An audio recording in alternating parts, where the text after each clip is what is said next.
Hi everybody and welcome back to another Legends of Runeterra video and gameplay. Today is the third installment of my series of experimental decks where I try out decks that should work as an archetype but either they don't see play or they're not very efficient in what they're trying to do. And today we are testing out Call of the Wild. Call of the Wild is a 3-cost card from Freljord. It was released with the first part of this set, Call of the Mountain.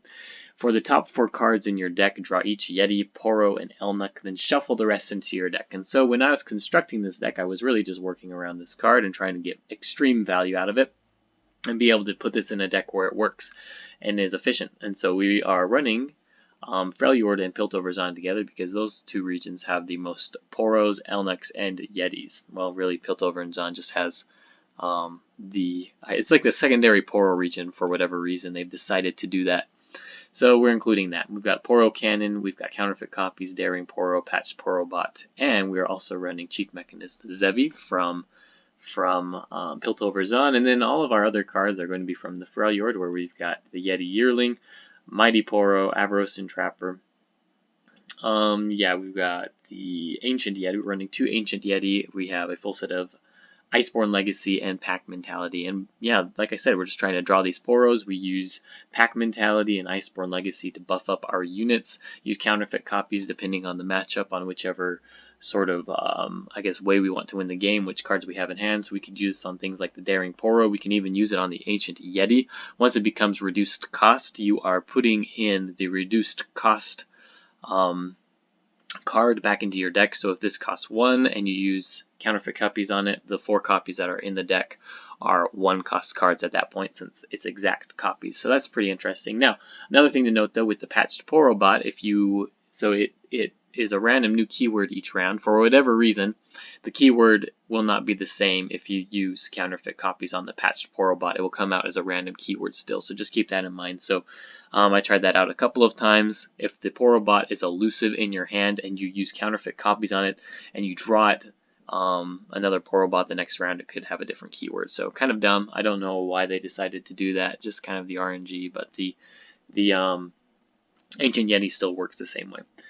You'll have the reduced cost of the Yeti in your deck, which is pretty cool. Alright, and yeah, it's also not a bad card either, Overwhelm, and we can use Iceborne Legacy on it to give it even more power and overwhelm ability and be able to power through our enemies. Now, just as a kind of preface for this video as well in the gameplay here, I did not do very well with this deck. So I think I can accurately and pretty adamantly say that Call of the Wild and this sort of deck archetype does not work very well.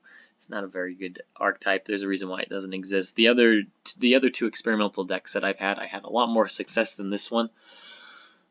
This is just a little bit too random. It's a little bit too hard to pull the right cards that you need. You basically have to have the stars align in order for this deck to work properly. You have to get basically Counterfeit Copies in your hand. You have to get, a card to use on Counterfeit Copies, and usually that's going to be like the Ancient Yeti or the Daring Poro, and then you've got to get the Iceborne Legacy in order to buff them up. And then, like, if that works out well, then you can get down Chief Mechanist Zevi and then use Call of the Wild and get a whole bunch of these cards into your hand. But yeah, stars need to align in order for this deck to work cohesively. So Call of the Wild, still not very good. We got to get more support in order for this card to work efficiently in a deck. So anyway, enjoy the gameplay today. Not the best, but I tried. And yeah, I guess now you don't have to. Call of the Wild. Call of the Wild. If you enjoy a meme deck, go ahead and run this deck, but otherwise I would probably stay away from it until they get better cards to go along with this. Anyway, don't forget to like and subscribe to the channel, and we will see you tomorrow. Thanks. Alright, we're going against a deep deck. Not sure how we're going to match up against this, to be honest. Kind of might depend on who draws the best, if he's able to go deep fast, and yeah, we're going to be able to stop that. So let's get rid of this. I'm okay with these other 2 cards, I think. Pack Mentality, a little early for that. We're only running 1 in the deck, so it's kind of unfortunate that we got it. I think we just go with the Yeti Yearling. And he doesn't attack. That is fine. Let's see what we get here. Regeneration. I don't think that's going to help me a whole lot.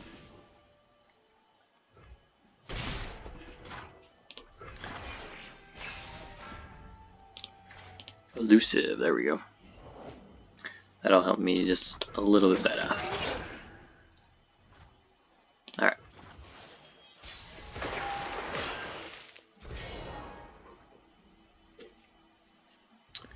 Let's go ahead with the Avarice and Trapper now.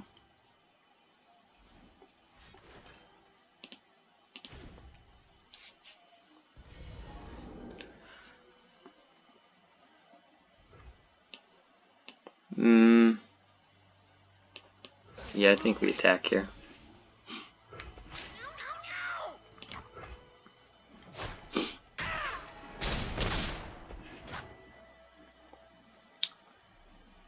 I think we're fine with going the next turn. Okay, Ancient Yeti. Let's go with another Avarice and Trapper.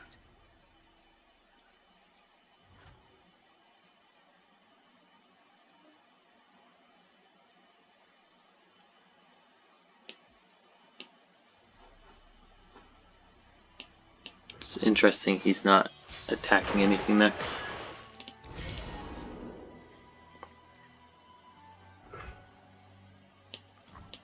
These stories were true. I will tend this garden.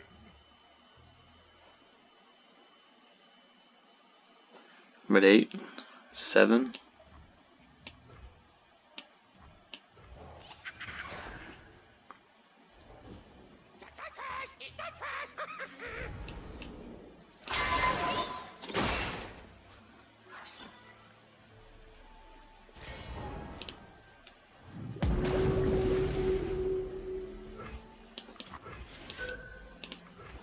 I think we just go for pack mentality right now.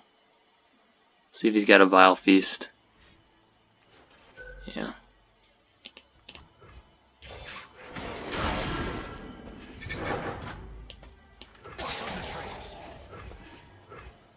Seven, that's great. That means he's got to block everything.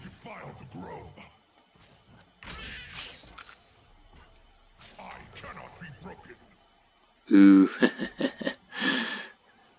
There we go. Pack mentality for the win in 3 minutes. Alright, so that's kind of an interesting gameplay there. We got pretty good value out of the pack mentality. Kind of makes me wonder if I should include more in the deck at this point, just because that single-handedly won us the game. So, kind of cool. Okay, so we're going against Noxus Shadow Isle. So this is probably, well, I don't know actually. We'll see. Just a burn deck is what I would kind of guess. I think this opening hand's okay actually.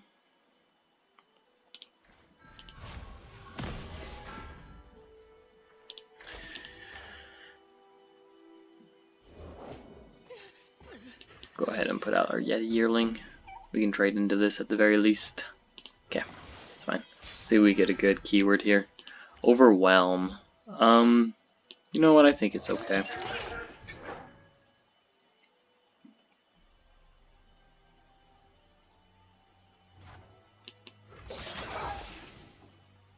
Just leave me alone. What you got? Alright.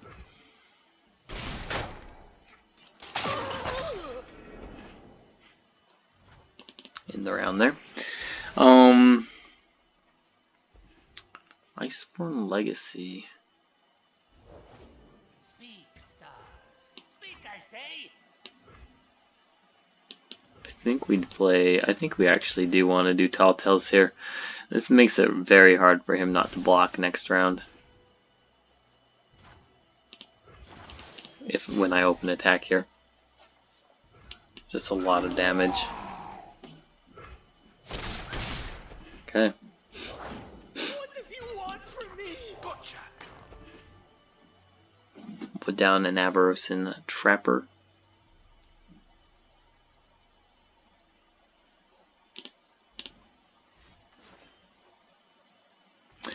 Alright, interesting. Dredge,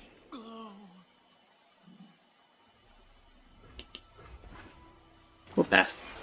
Okay. There's another enraged Yeti.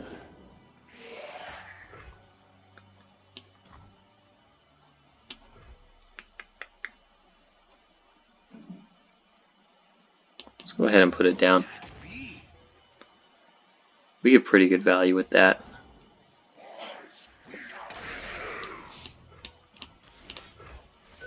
I'm actually just going to use Iceborne Legacy right now, when I know he can't take this out with something like a Vengeance. So don't have Overwhelm, but you're going to be able to block into these guys here.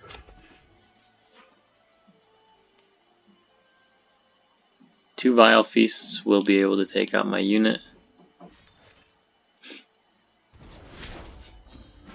Or a Transfusion. I think I'm willing to trade that though. Alright,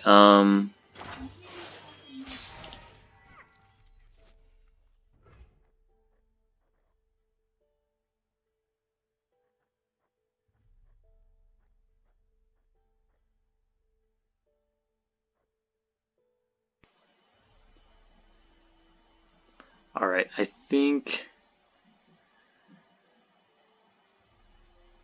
we go with Chief Mechanist Zevi. This is going to force him to use a... He's got to put down a card.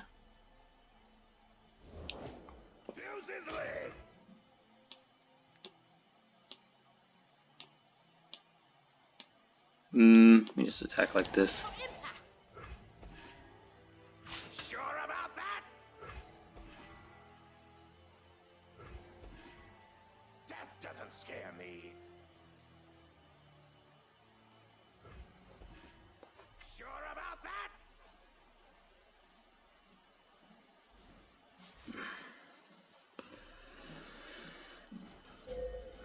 Alright, that's fine. I don't even think I need to worry about blocking that guy next round either. See if we get anything good here.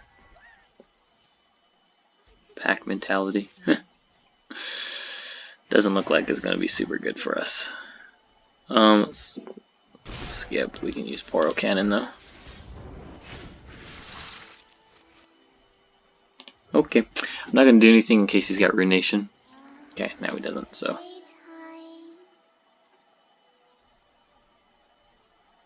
Can we just play our Ancient Yeti now?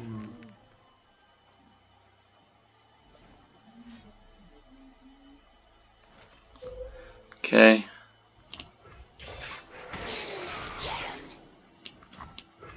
Go with Daring Poro.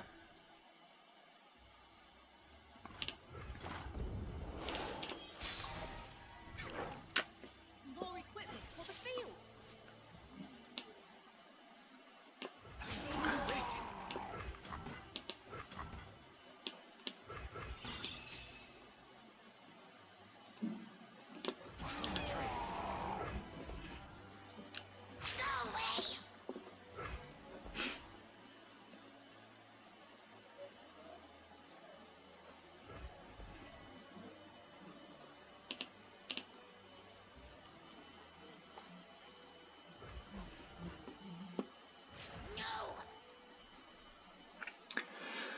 Alright, taking a little while here.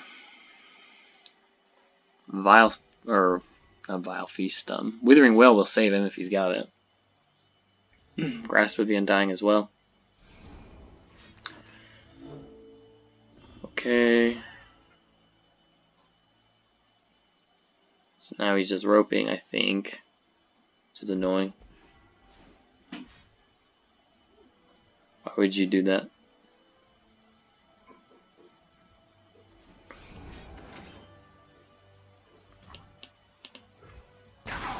I mean, this is still not enough, right? So, there we go. Yeah, it took him a long time to decide to do that.